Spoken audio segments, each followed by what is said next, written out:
Assalamualaikum warahmatullahi wabarakatuh.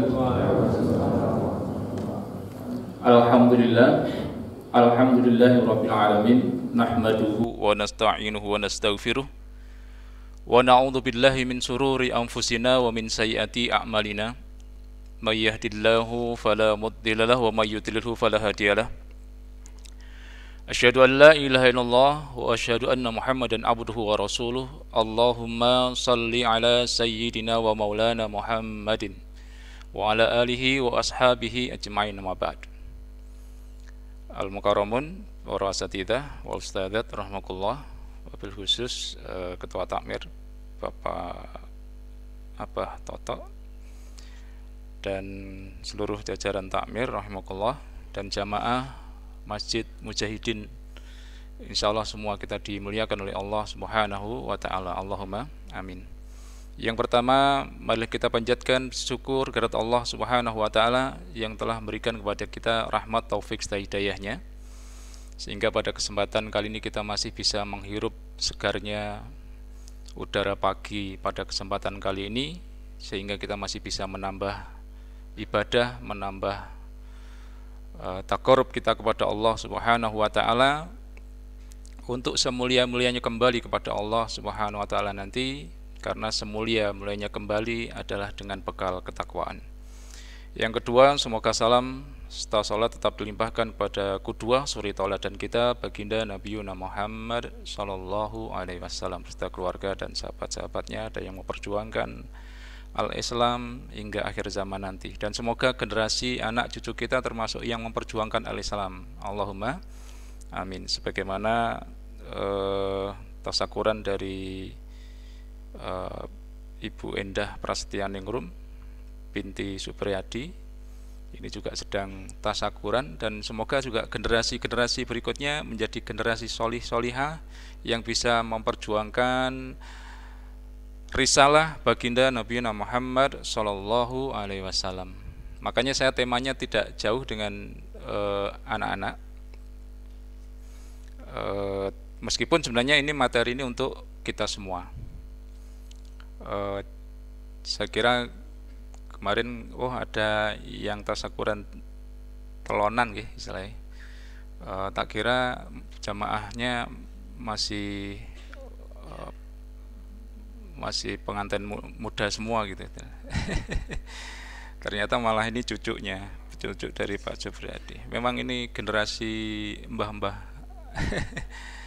Saya juga mohon doanya juga ini. Saya juga barusan dikabari anak saya juga sedang hamil juga. Ya moga-moga juga berkah doa dari antum semua. Allahumma amin. Mbah-mbah juga ini. Yang isi mbah-mbah tapi alhamdulillah ini generasi muda juga banyak. Alhamdulillah. Ta'aruf, tak kenal maka tak sayang. Nama saya Ernanto Joko.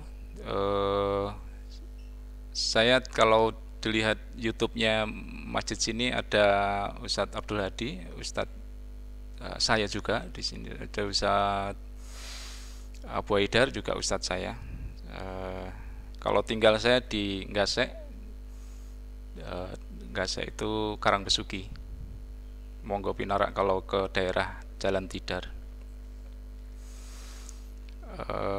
Kalau Ustadz Abdul Hadi nyambungnya di pesantren Darut Tauhid dulu.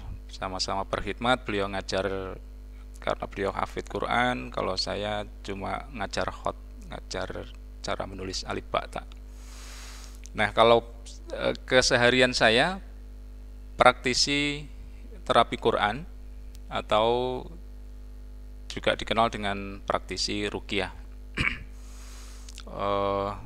Kalau meskipun saya praktisi ruqyah, sebenarnya juga nggak pingin dipanggil untuk meruqyah, karena pada dasarnya kita ini seharusnya bisa meruqyah diri kita sendiri.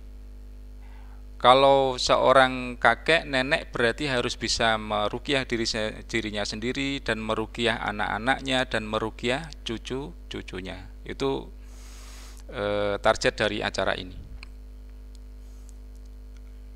Sebagaimana Al-Quran surat Al-Isra ayat 82. A'udzubillahi samil alim minasyaitonir rajim wa nunazzilu minal qur'ani ma huwa syifaa'u wa rahmah lil mu'minin.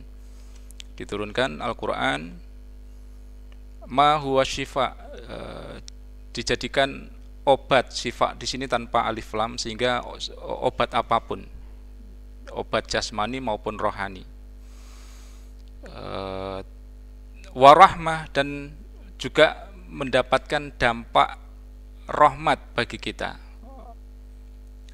Kita ketahui bahwa kita kalau hanya mengandalkan ibadah kita, bangun subuh sampai tidur lagi kita ibadah terus, dari balik sampai kita meninggal itu ibadah terus, belum tentu modal ibadah kita itu bisa menjadikan modal kita masuk surga, kecuali rahmat dari Allah Subhanahu wa ta'ala. Allahumma amin.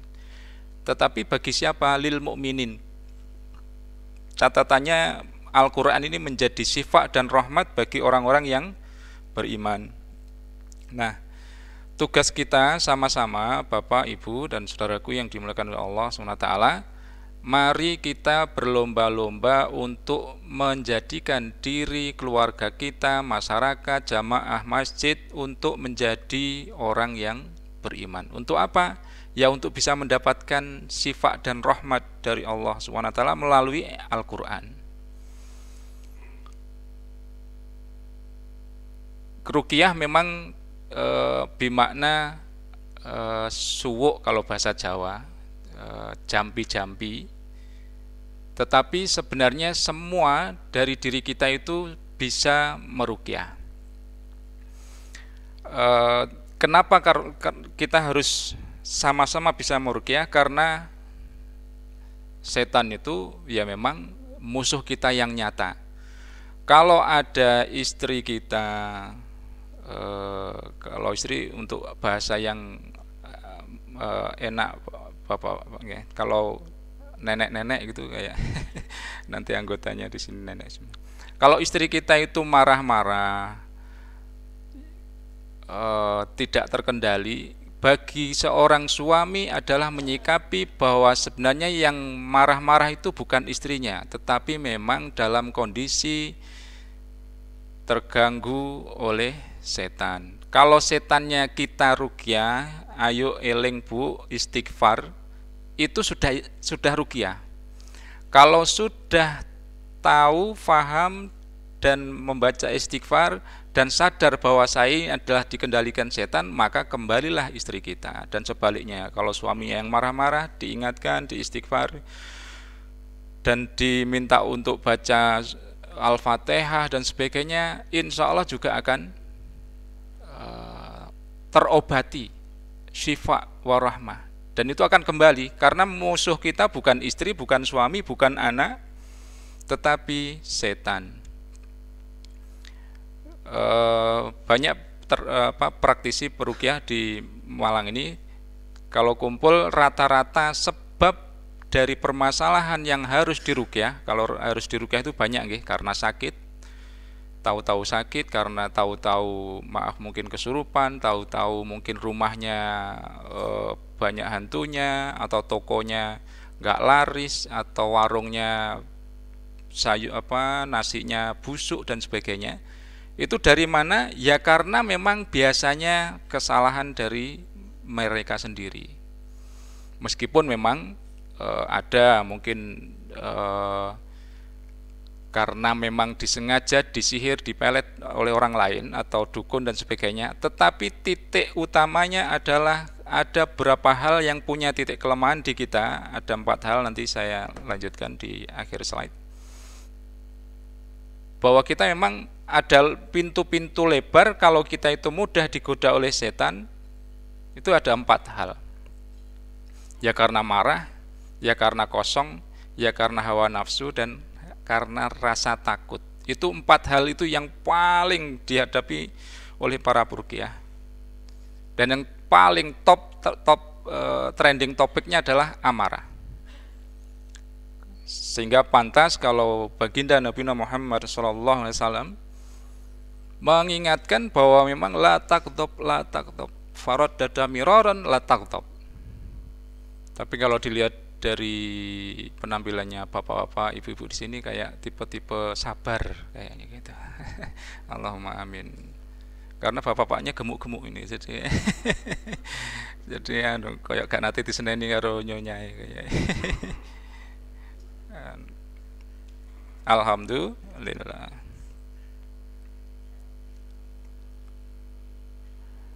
Eh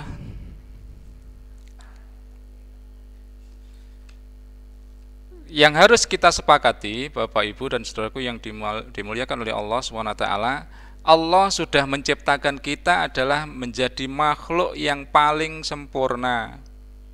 Dalam surat At-Tin ayat 1-4 Allah sampai bersumpah di 3 ciptaannya, watini wazaitun waturi sinin wahadal baladil amin. Sumpahnya Allah di sini. Demi tin dan zaitun dan demi bukit Sinai dan demi kota yang aman ini. Apa yang setelah itu Allah sampaikan, laqad khalaqnal insana fi ahsani taqwim. Sebenarnya kita diciptakan oleh Allah ini dalam keadaan sempurna ciptaan, sehingga kita tidak boleh yang namanya ngalah sama setan, merasa minder dengan setan, merasa takut dengan setan, merasa kayak seperti kita ini lemah. Yakinkan Bapak Ibu rahimakumullah, inna kaidas syaitana kana dhaifa. Sebenarnya godanya setan itu sangat lemah. Kalau saat Khalid Basalamah, remeh, lembut, anggap aja seperti debu dan lebih kecil dari itu. Kan kadang-kadang misalkan uka-uka atau uji nyali dan sebagainya itu kayak dimasukkan sebuah rumah, terus kayak seperti nanti ada yang besar, hitam, gede gitu. Nah, dengan memahami bahwa hitam, besar, gede, ya disitulah peran atau senjatanya mereka masuk ke relung hati kita, sehingga kita mudah digoda setan, mudah dipelet, mudah disihir dan sebagainya. Kita harus sepakat ini, bahwa kita makhluk Allah yang sempurna, tetapi kalau memang kita kembali ke ayat tadi, bahwa kita menjadi orang yang beriman.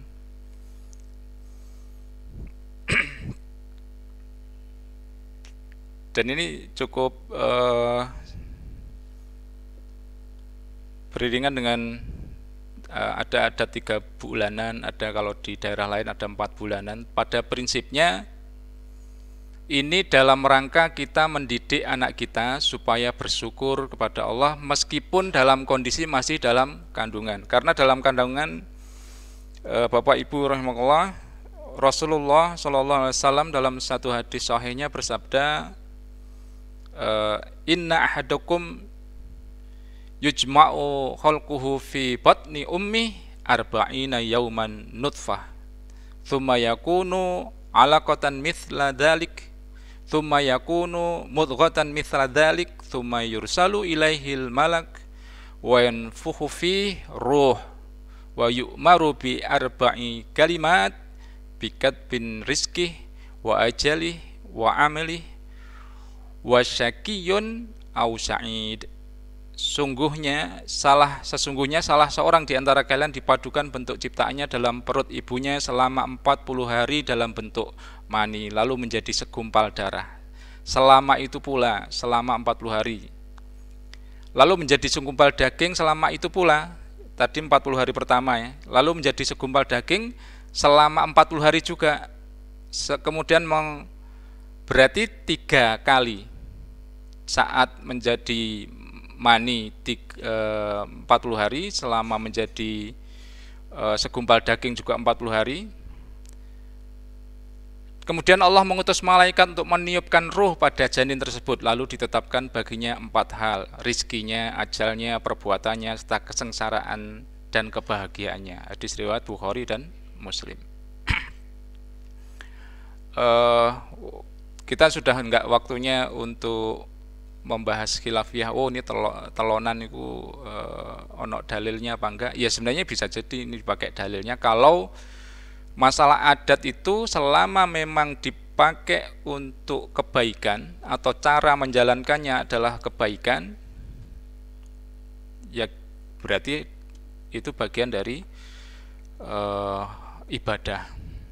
Tetapi kalau tolonan terus dadak ning dukun atau mungkin minta doa kepada orang pinter dan sebagainya, orang pinter yang nggak jelas, ya itu yang salah.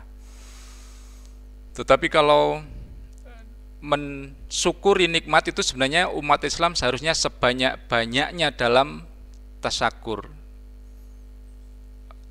Kita bangun pagi, kita bisa menikmati udara segar, masih bisa beribadah, masih bisa sholat subuh, ini yang lazim kita syukuri. Tidak perlu nunggu kita wisuda, tidak nunggu kita naik jabatan dan sebagainya. Kalau toh memang kita mendapatkan nikmat, ya disitulah kita waktunya untuk bersyukur kepada Allah SWT. Tasyakuran wujudnya macam-macam.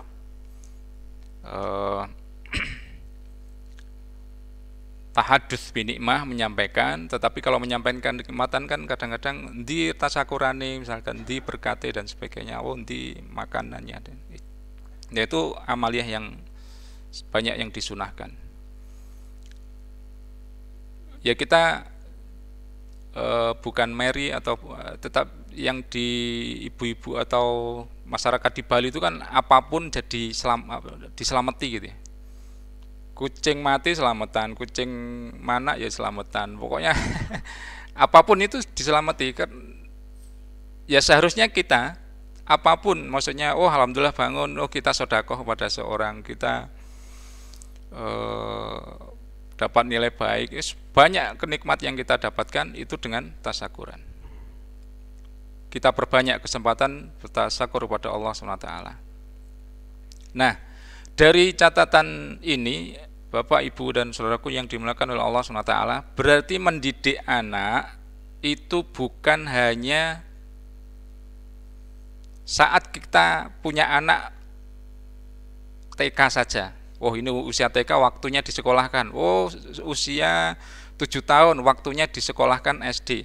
Mendidik anak bukan saat dia umur sekolah, tetapi mendidik anak bahkan kalau dari dalil ini ya saat hamilnya itu.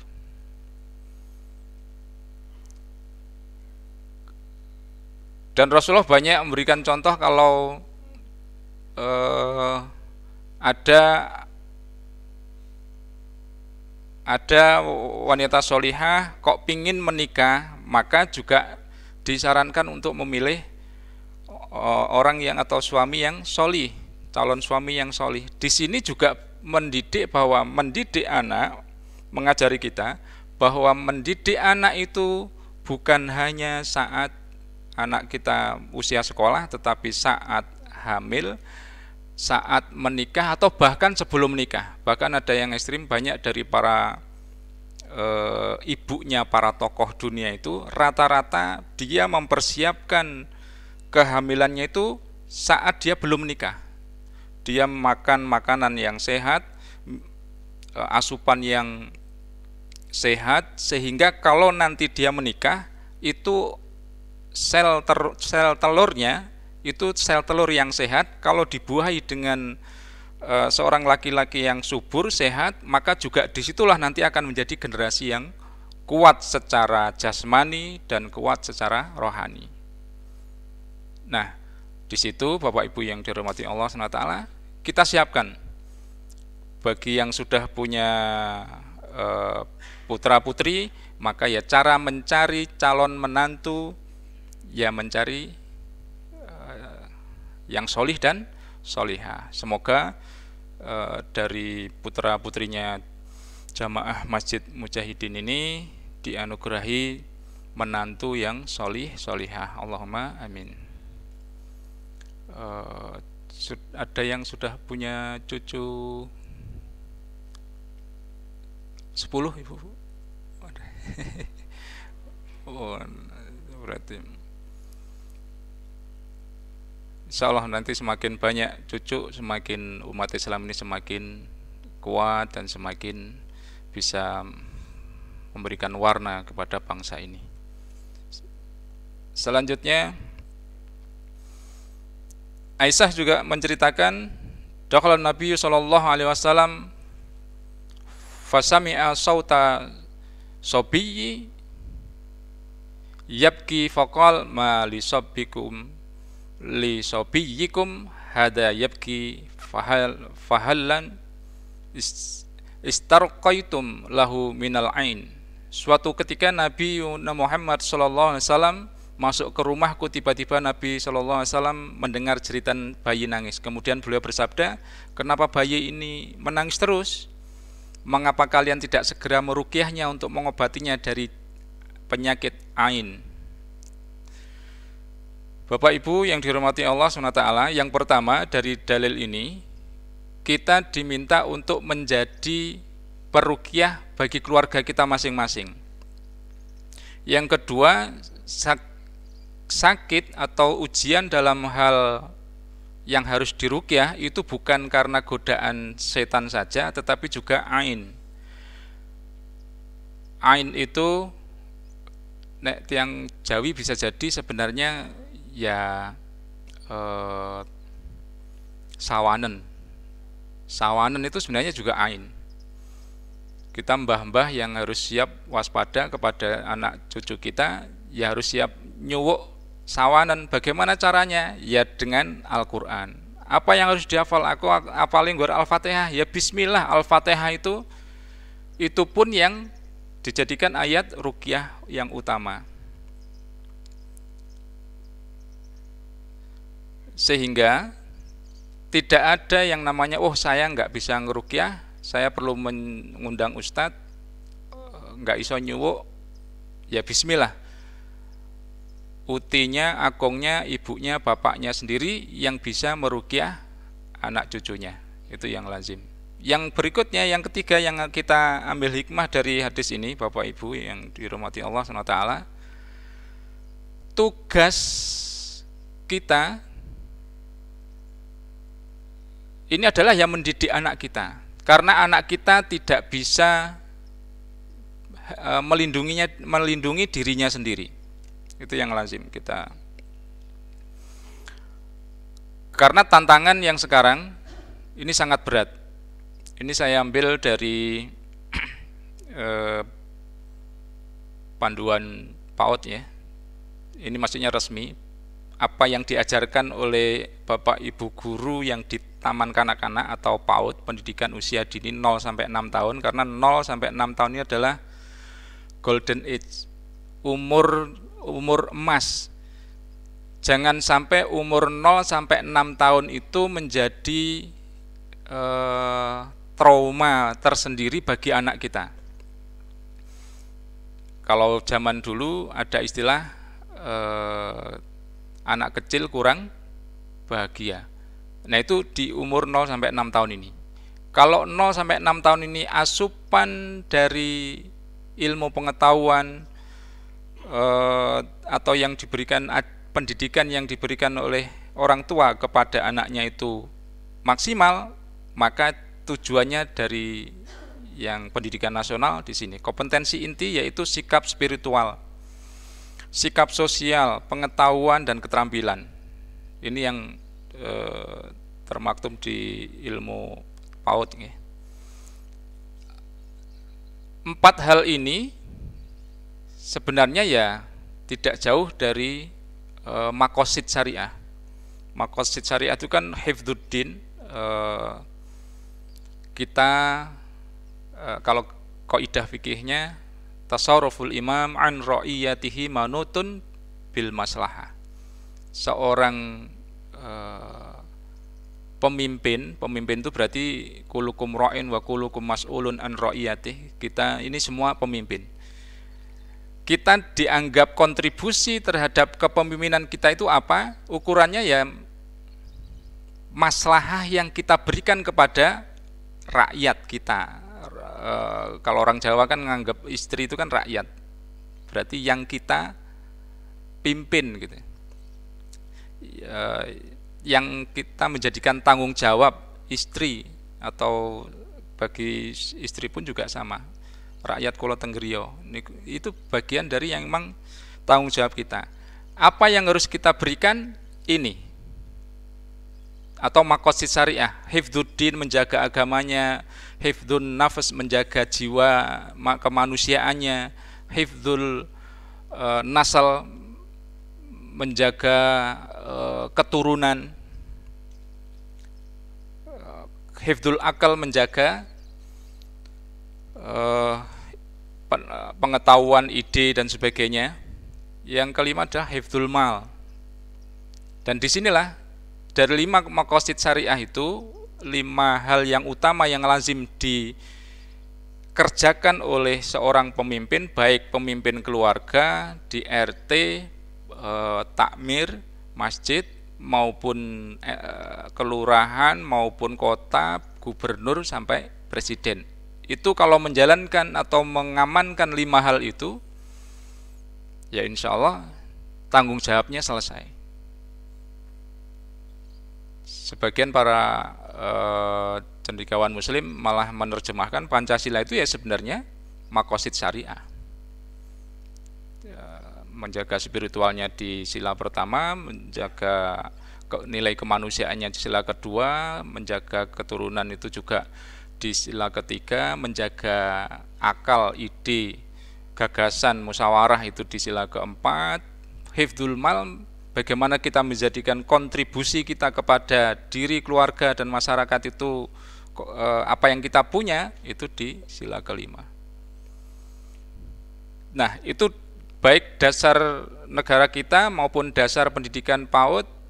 Apa yang harus dijaga? Ya kompetensi dari aspek pengembangannya, nilai agama dan moral, sosial, emosional, fisik, motorik, kognitif, bahasa, dan seni. Ini sekedar saya mengambil bahwa apa yang saya sampaikan itu sebenarnya juga sedang dikerjakan oleh bangsa ini. Selain spiritual, anak kita harus punya menjaga sikap sosial anak, mengembangkan bakat sosial. Ini ciri khas memang anak itu sehat gitu ya. Ciri khas anak itu sehat, tidak perlu diruqyah kasar gitu. Pengembangan bakat sosialnya bagus, meningkatkan kerjasamanya bagus, pendidikan anak usia dini untuk pengembangan holistik. Dia mendapatkan semua aspek pendidikan, bukan hanya agamanya saja, dalam artian agama, sebenarnya kalau mengajarkan agama sebenarnya semuanya, cuman biasanya orang membahas agama beda, terus akademik beda.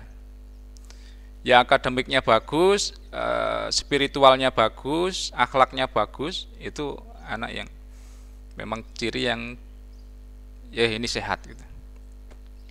Membuat anak menghormati orang lain, menghormati orang tua.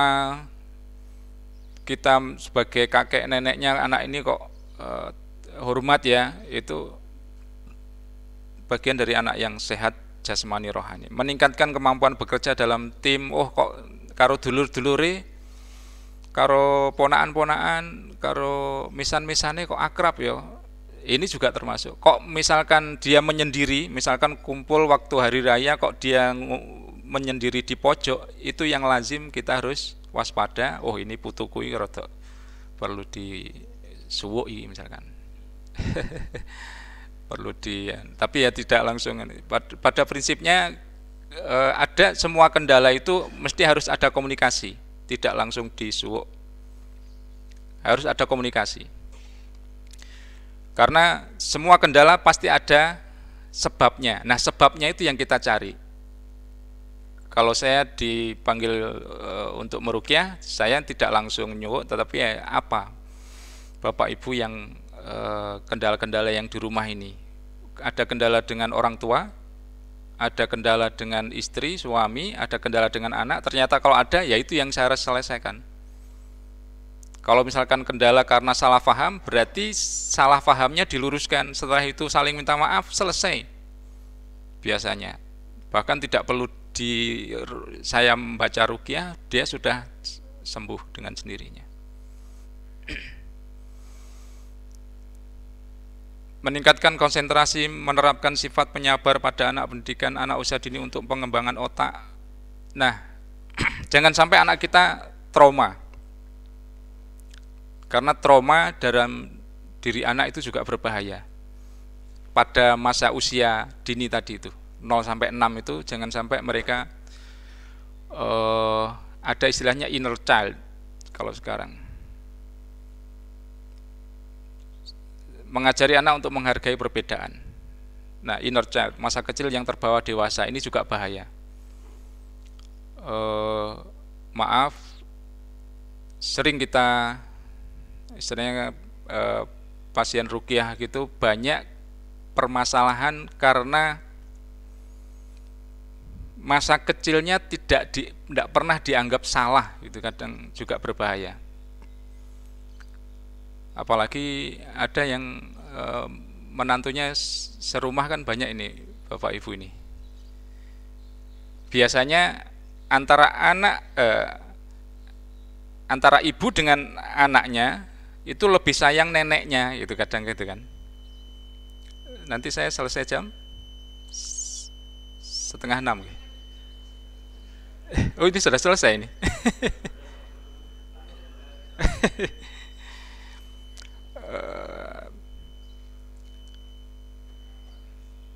Nah, biasanya kakek neneknya lebih sayang kepada cucunya daripada ibunya. Kendala yang sering saya hadapi, ada anak yang masa kecilnya itu tidak pernah disalahkan padahal sudah melakukan kesalahan. Contoh, dia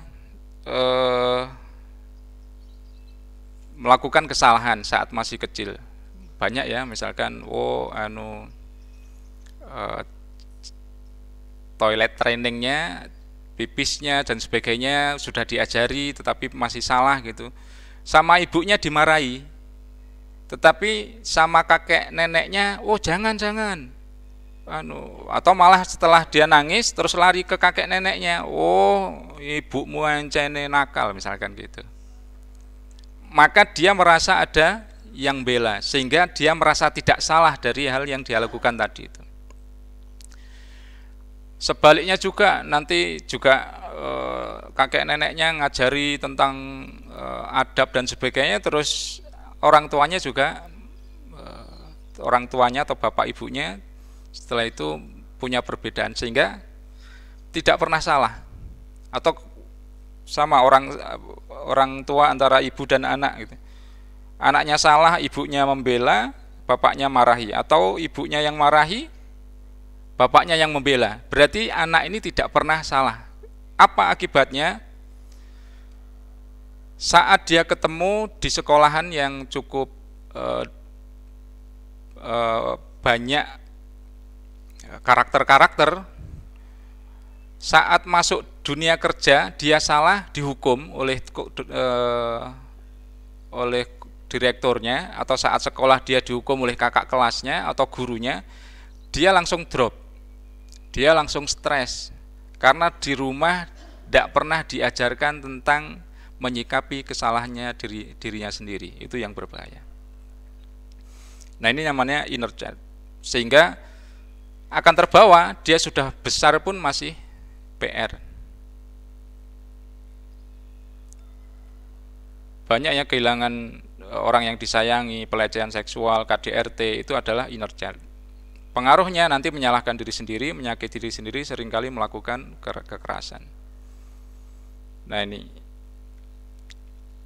apalagi anak cucu kita, fenomenanya sekarang banyak godaan generasi TikTok dan sebagainya. Ini yang kita tangani, juga korbannya TikTok banyak Bapak Ibu. Anak-anak yang perlu diruqyah dari generasi TikTok,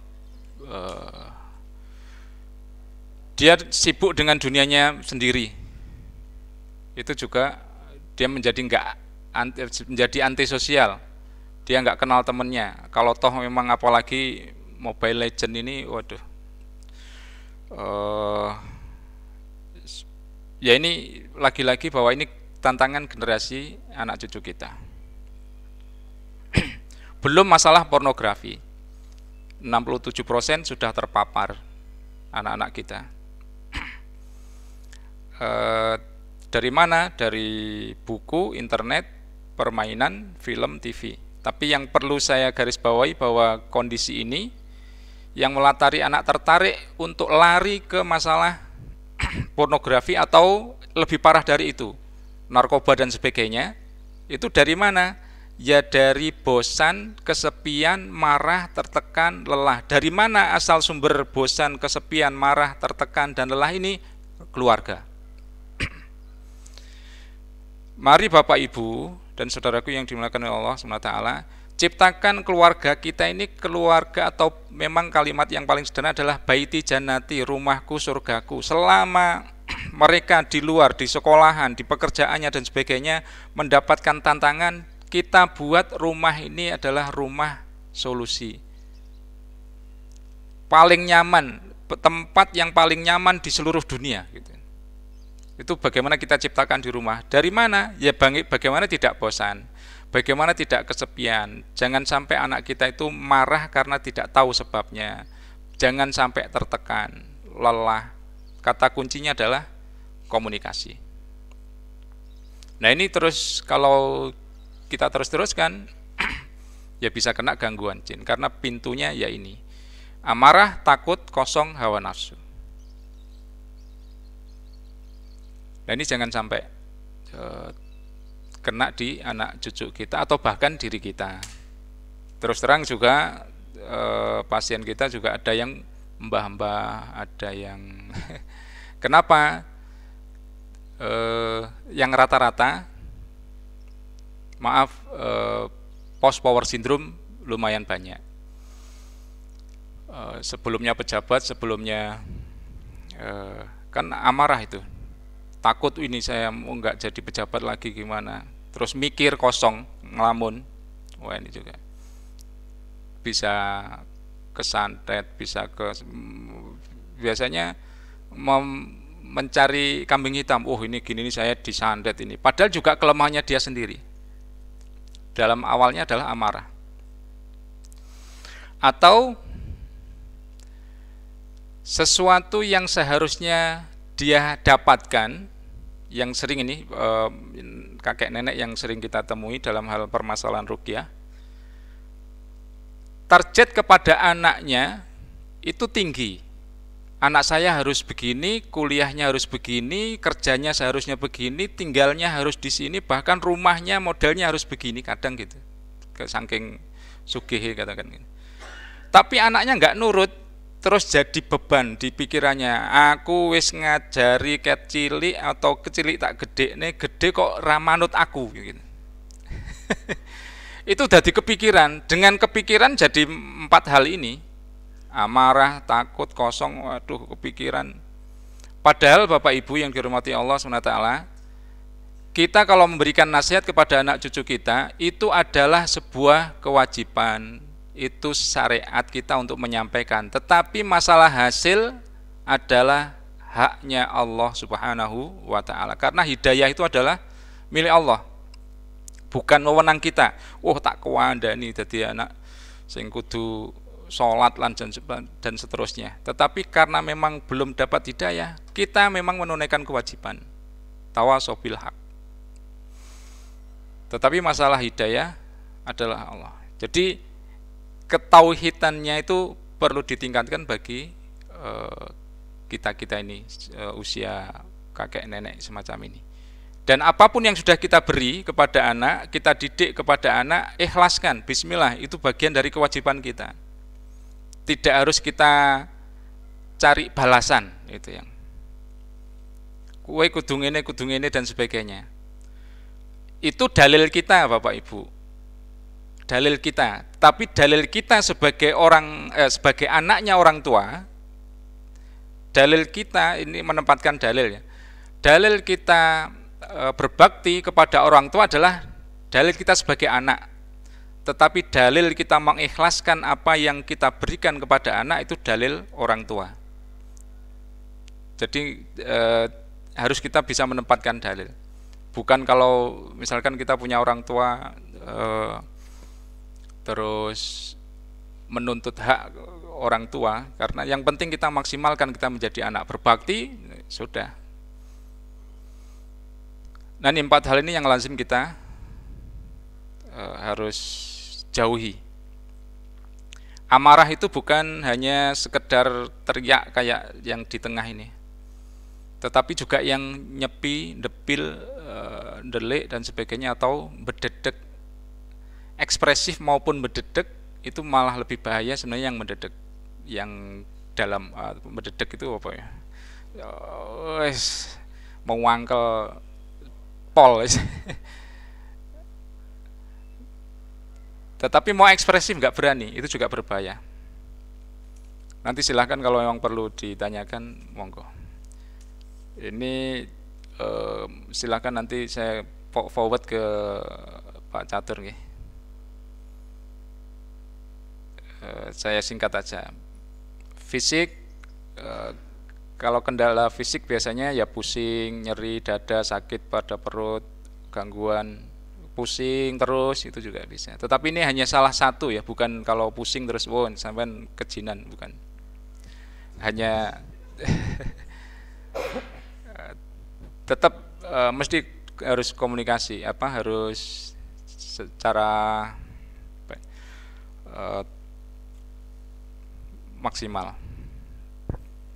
Sering marah, bingung, sulit konsentrasi, sering bermimpi menakutkan, sering ketindihan, sering bermimpi bertemu dengan orang yang sama, itu terus, takut, resah, gelisah, sering minder, sulit tidur atau banyak tidur. Sulit tidur, nggak tidur malam, subuh malah tidur, itu juga.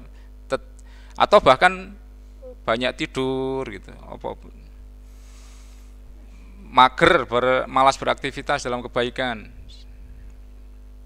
sering merendahkan orang lain baik dalam sikap maupun bicara. Ini cuma satu kata ini terjemahnya, ngerumpi gini. Ini berbahaya. Cuma pokoknya kabeh elek kabeh. Merasa ada bisikan di hati atau di telinga, pernah atau sering mendengar suara letusan di wuwung biasanya. Ibadah sering lupa jumlah rakaat ini. Tetapi juga tidak harus langsung divonis kejinan ya, bisa jadi karena utangnya akeh gitu. Takbir, wah waduh iki cek rong lunas ini. Tapi ini gejala, salah satu gejala. Terasa berat, mengantuk setiap berzikir, sering sulit bangun pagi subuh, sering batal ketika berwudu dan sebagainya. Lanjut. Aktivitas lainnya terhalangi, rezekinya terhalangi, jodohnya. Nah ini terhalangi jodohnya itu yang sering kita sering ruqyah karena leluhurnya yang punya kesaktian misalkan gitu. Sakti Mondraguna, tapi dampaknya nanti ke anak cucunya. Karena ada semacam transaksi waktu sakti itu biasanya. Tolong 7 keturunan saya dijaga misalkan gitu. Berarti anak kita minta nggak minta, cucu kita nggak minta akan dijaga oleh jin. Jin ini kan umurnya juga ratusan tahun atau ribuan tahun bisa jadi. Kita sudah meninggal, anak cucu kita yang kena. Terus pada saat kena macam-macam, ya karena bisa jadi ketutup nggak laku-laku, dilihat orang banyak, mau ditembung, mau dinikahi, ternyata setelah itu sudah mau lamaran nggak jadi. Namanya ketutup. Bagaimana caranya kita ruqyah sendiri? Anak cucu kita yang kok masih perawan tua, bismillah kita ruqyah sini, bacakan Al-Fatihah. Kalau memang perlu pakai media air kita suwuk di air itu untuk minum atau untuk mandi, bisa. Apa yang dibaca, baca apa yang sudah biasa dibaca, atau zikir pagi, petang itu dipakai untuk ruqyah juga bisa.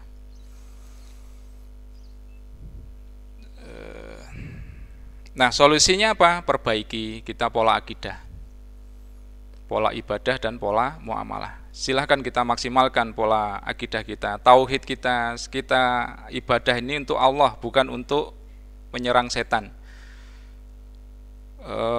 Doa-doa kita adalah untuk Allah, ini bagian dari ibadah. Nanti dampaknya adalah biarkan Allah yang melanjutkannya. Pola ibadahnya bagaimana kita tingkatkan kualitas ibadah kita, wajib sunnah kita kerjakan, yang sunnah kita maksimalkan. Pola muamalah, Alhamdulillah ini pola muamalah yang bagus di masjid ini. Saling guyub, rukun, kalau ada kendala dimusyawarahkan, itu pola muamalah. Selama tidak ada masalah dengan masyarakat, ya kita nggak akan kena gangguan dari orang lain atau ain. Ain itu bisa jadi bukan hanya dengkinya orang lain, tetapi juga memujinya orang lain juga bisa kena. Ayune gantenge, misalkan ayune rek, gantengnya, atau misalkan tetangga punya beli mobil, wah nyari apik mobil paling model paling anyar, tanpa menyebut asma Allah, itu bisa yang punya mobil malah bisa sakit.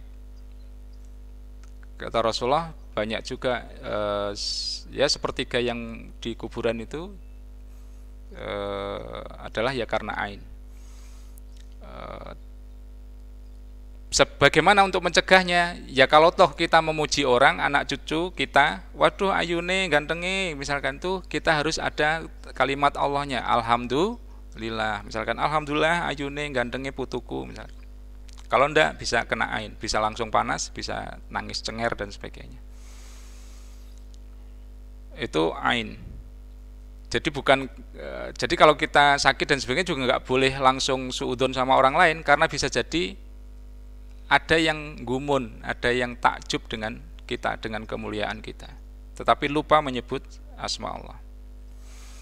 Nah itu pola muamalah. Nah ini satu saja yang kita ajarkan, yang terakhir untuk doa untuk anak cucu kita.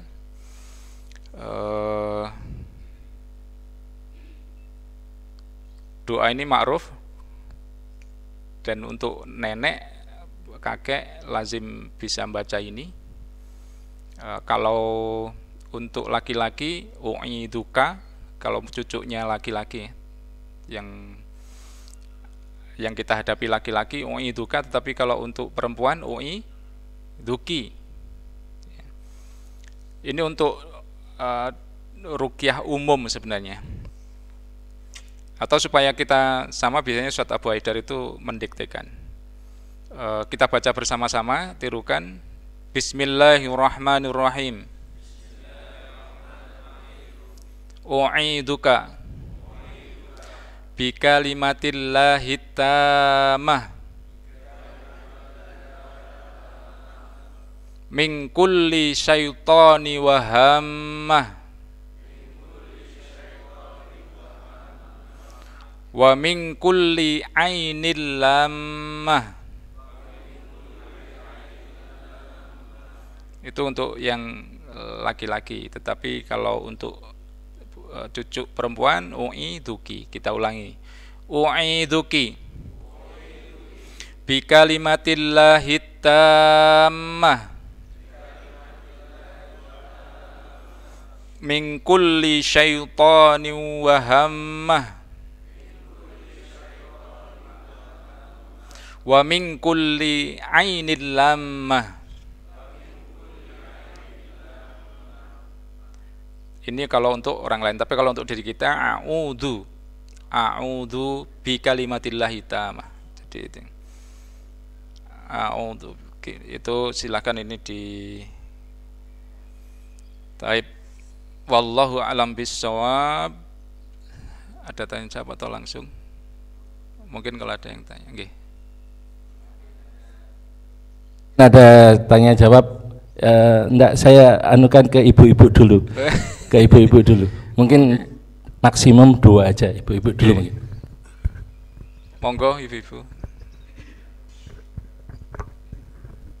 Monggo, saya tanya, Bu. Biasa marah-marah.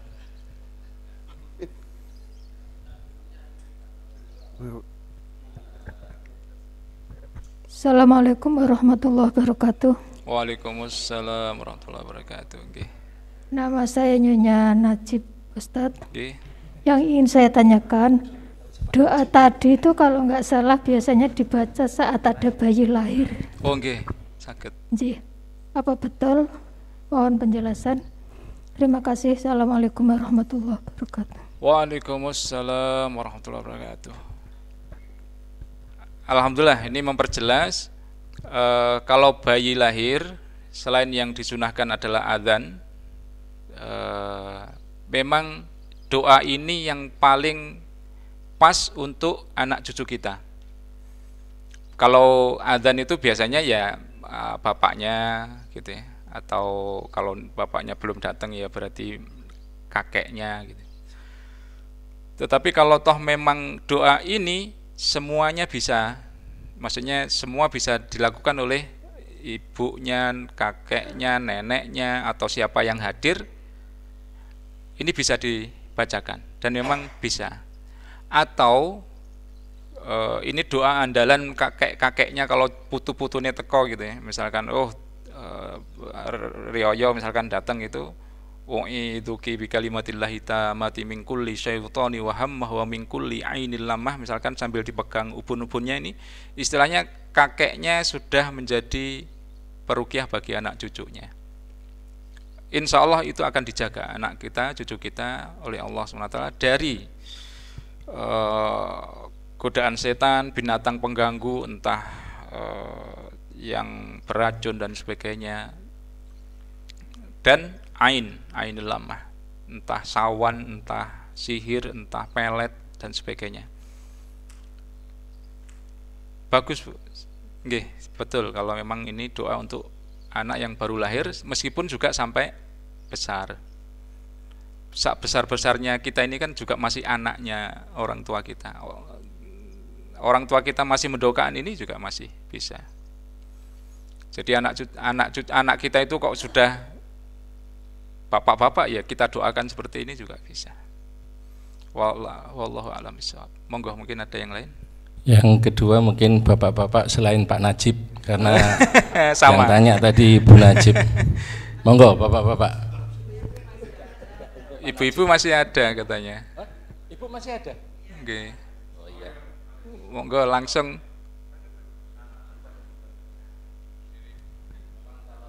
Pagi enggak enak ya, agak siang-siang dikit ya. Assalamualaikum warahmatullahi wabarakatuh. Waalaikumsalam. Nama saya Eti, Ustadz. Okay. Yang ingin saya tanyakan, kita sudah mendengar tadi pintu masuknya syaitan itu dari 4 hal. Yang ingin saya tanyakan begini Ustadz, amalan-amalan yang kita baca dari sejak kita tahu belajar agama misalnya, kemudian kita ibadah terus, tetapi kelihatan ada gangguan begitu. Gangguan itu apakah itu disebabkan oleh bacaan-bacaan yang barangkali orang tersebut tidak tahu kalau bacaan itu bisa membuat setan atau jin itu mendekat. Adakah bacaan-bacaan sebetulnya dari amalan yang mungkin sudah pernah dibaca dari sejak kecil, diajarkan entah itu apapun, kemudian ternyata masih kelihatan ada gangguan, padahal dia ibadah terus, padahal dia ke masjid terus, ya, padahal dia sholat terus gitu. Kemudian ada gangguan seperti itu. Adakah amalan yang sudah kita baca itu sebetulnya menyebabkan jin itu mendekat kepada kita? Terima kasih. Assalamualaikum warahmatullahi wabarakatuh. Waalaikumsalam warahmatullahi wabarakatuh.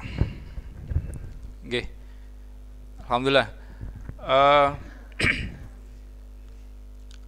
Pertama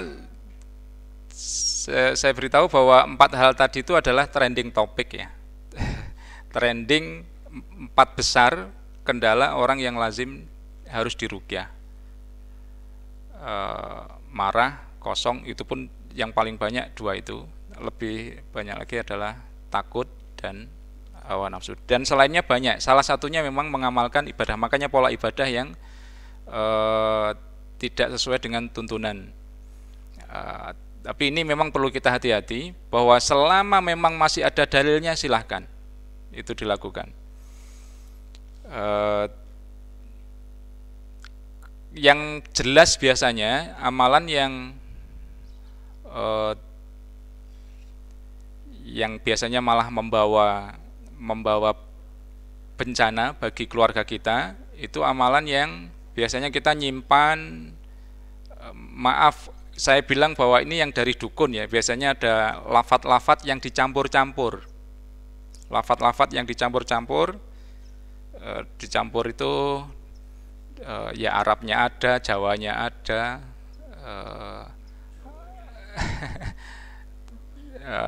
campur-campur. Dalam artian itu yang juga maknanya tidak jelas.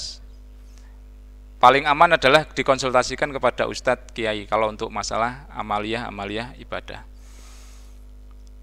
Nah, apa yang harus kita sikapi, Bapak Ibu yang dirahmati Allah SWT, kita sudah ibadah, sudah sholat genep, sunah-sunah kita habiskan, tetapi kok masih ada gangguan,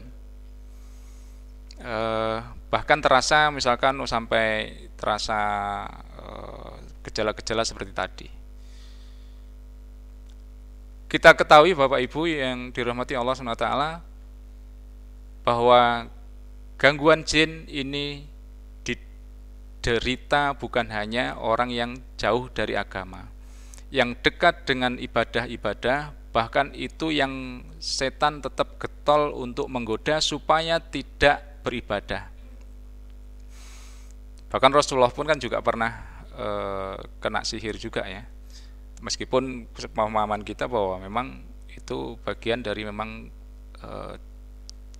ajaran bagi kita bagaimana menyikapi gangguan jin. Sesuatu yang tidak bisa kita dapatkan padahal kita sudah berdoa, ada beberapa hal. Maksudnya kita sudah ibadah dan sebagainya kok masih belum sembuh-sembuh. Itu pertama kita anggap bahwa itu ujian. Ujian memang perlu waktu. Sebagaimana ujian SMP, SMA, kuliah itu kan perlu seminggu, 2 minggu. Dengan kita lulus ujian itu, kita sikapi musibah itu, maka kita dinaikkan derajatnya oleh Allah SWT, insya Allah di dunia dan di akhirat. Ujian SMP berarti dia jadi anak SMA, ujian SMA dia jadi mahasiswa. Nah, menjadinya itu perlu ada ujian.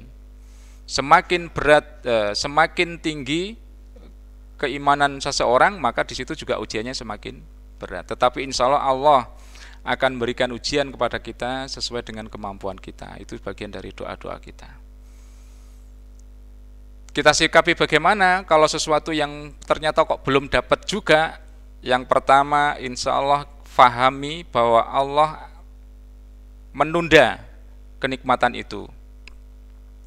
Pengen jodoh kok belum dikasih jodoh, ya sudah, Allah akan menunda. Bisa jadi saya diberi jodoh sekarang malah menjadi berantakan keluarganya karena memang belum memahami antara keduanya, atau asal nemu saja misalkan. Yang kedua, kalau toh memang belum diberi anugerah jodoh, bisa jadi kalau kita belum dapat sesuatu yang kita dapatkan, bisa jadi kita diganti oleh Allah kenikmatan yang lain. Itu yang kedua. Tahu-tahu ada nikmat dari Allah yang lain dan itu bisa menghibur kita. Yang ketiga, bisa jadi kita dihindarkan oleh Allah SWT dari musibah yang lain yang lebih besar. Kita pingin mobil, nggak dapat mobil, tetapi tahu-tahu kita naik sepeda motor dihindarkan dari kecelakaan. Wis mepet, ternyata disamber sama mobil yang dari depan misalkan gitu. Kalau toh Allah menabrakkan tadi itu, musibah tadi itu, jadi biaya kecelakaannya bisa melebihi dari biaya mobil. Itu kenapa kita hadapi bahwa ini ada yang kita minta tapi tidak kita dapatkan dari Allah, maka sikapnya tadi itu. Dan yang terakhir adalah sesuatu yang kita nggak dapatkan di dunia, kita yakini insya Allah akan kita dapatkan di akhirat nanti. Allahumma amin. Memang suatu saat nanti di surga kan ada tahu-tahu dapat nikmat ini di mana, padahal tidak mikir untuk mendapatkannya. Ternyata permintaan-permintaan, doa-doa kita yang di dunia yang tidak didapatkan hasilnya di dunia, kita dapatkan di akhirat. Insya Allah itu. Wallahu a'lam bishawab. Cekap nggih. Cukup mungkin. Udah jam setengah. Pak Najib udah diwakili Bu Najib ya? Selain Pak Najib ada nggak? Pak Najib. Selain Pak Najib? Nggak ada. Ini udah setengah 6. Pak Musli aja. Bu Najib sudah soalnya. Monggo Pak Musli. Assalamualaikum Ustadz. Nggih, waalaikumsalam. Insya Allah apa yang disampaikan tadi ada suatu kesimpulan bahwa ujian itu bila mana kita itu kalau di sekolah itu kalau rajin belajar, Nggih. maka ujiannya mudah. Nggih. Sehingga di dalam ujian bisa menjawab segala yang ditentukan di dalam ujian. Demikian dalam beribadah. Kalau kita rajin beribadah, maka ujian Allah itu adalah kecenderungan ringan. Nggih. Dan pertolongan Allah itu besar. Apa bisa disimpulkan seperti itu? Karena sebagaimana pernah saya baca salah satu hadis, yang paling ditakuti oleh Rasulullah ketika umatnya diuji, waktu itu, ya Rasulullah, ayu syai'in akhwafu ala ummatika minad dajjal. Apakah yang engkau takutkan ya Rasulullah atas umatmu daripada dajjal? Itu insya Allah hadis Muslim ya. Ya. Nggih. Rasulullah menjawab, justru yang aku tidak takut ketika umatku diuji oleh Allah, tapi yang paling aku takuti adalah seorang pemimpin yang menyatakan dirinya Islam tapi al-mudillin, tapi dolim. Mungkin itu kita simpulkan dari apa yang Ustadz sampaikan tentang ujian tadi. Terima kasih. Masya Allah. Ustadz sinten? Ustadz Muslih. Masya Allah. Masya Allah. Barakallah. Alhamdulillah.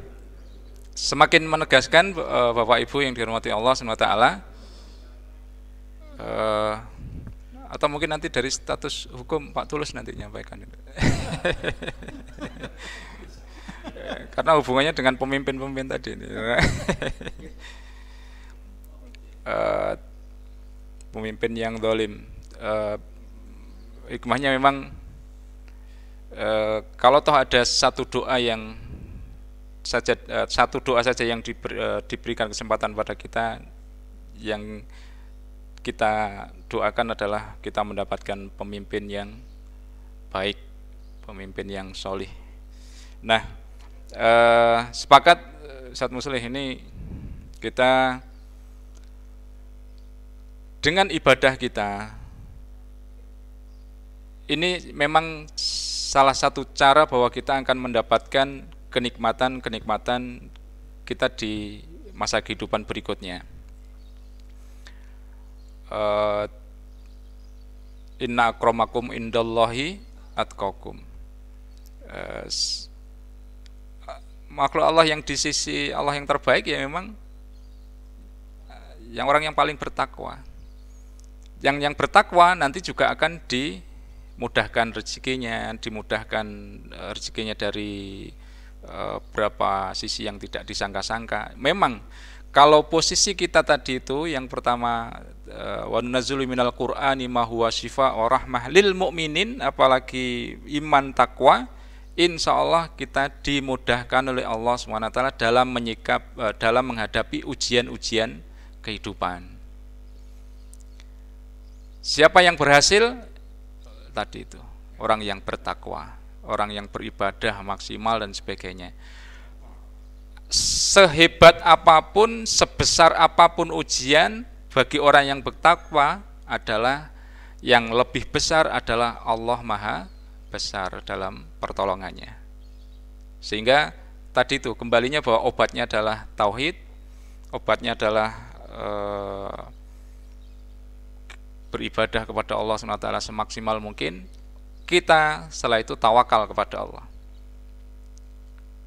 Semoga jamaah Masjid Mujahidin dan sekitarnya dimudahkan oleh Allah SWT dalam meningkatkan kualitas iman dan takwa kita, dan insya Allah juga diberikan keluarga yang sakinah, mawadah, warahmah, dan diberikan cucu atau anak cucu yang solih dan solihah. Ala hadiniyah wa likulli niyati solihah. Al-Fatihah. A'udzu billahi minasyaitonir rajim. Bismillahirrahmanirrahim. Alhamdulillahirabbil alamin. Arrahmanir rahim. Maliki yaumiddin. Iyyaka na'budu wa iyyaka nasta'in. Shiratal mustaqim. Shiratal ladzina an'amta 'alaihim ghairil maghdubi 'alaihim waladdallin. Amin. Dan semoga dari kehamilan Ibu Indah Prasetyaningrum binti Supriyadi, semoga sehat walafiat sampai lahir menjadi anak yang sehat, solih, solihah. Al-Fatihah. A'udzu billahi minasyaitonir rajim. Bismillahirrahmanirrahim. Alhamdulillahirabbil alamin arrahmanir rahim maliki yaumiddin iyyaka na'budu wa iyyaka nasta'in shiratal mustaqim shiratal ladzina an'amta 'alaihim ghairil maghdubi 'alaihim waladdallin. Amin. Allahumma shalli ala sayyidina Muhammadin wa ala alihi wa sahbihi wasallim walhamdulillahirabbil alamin. Hamdan yuafi ni'amahu wa yukafi mazidah. Ya Rabbana lakal hamdu kama yanbaghi li jalali wajhika wa 'azimi sultanik. Subhanaka la nuhsi thana'an kama asnaita 'ala nafsik. Allahumma inna nas'aluka ziyadatan fid din, barakatan fil umur, wa sihatan fi jasad, wa sa'atan fi rizqi, wa taubatan qabla al-maut, wa syahadatan 'indal maut, wa 'afwan indal hisab, amanan minal iqab, wa nasiban minal jannah, warzuqna nadhara wajhikal karim rahmatika ya arhamar rahimin. Rabbana la tada' lana dhanban illa ghafartah, wa la 'aiban illa satartah, wa la dharan illa kasaftah, wa la dainan illa adaitah, wa la maridan illa safaitah, wa la hajatan min hawaiji dunya thumma hajatan Ibu Indah Prasetyaningrum binti Supriyadi illa qadaitaha ya rabbal alamin. Rabbana hablana min azwajina wa dhurriyyatina qurratal a'yun waj'alna lil muttaqina imama. Rabbana hablana min azwajina wa dhurriyyatina qurratal a'yun waj'alna lil muttaqina imama. Rabbana atina fid dunya hasanah wa fil akhirati hasanah wa qina adzabannar. Subhana rabbika rabbil izzati amma yasifun wa salamun alal mursalin walhamdulillahi rabbil alamin. Bismillahil Fatihah.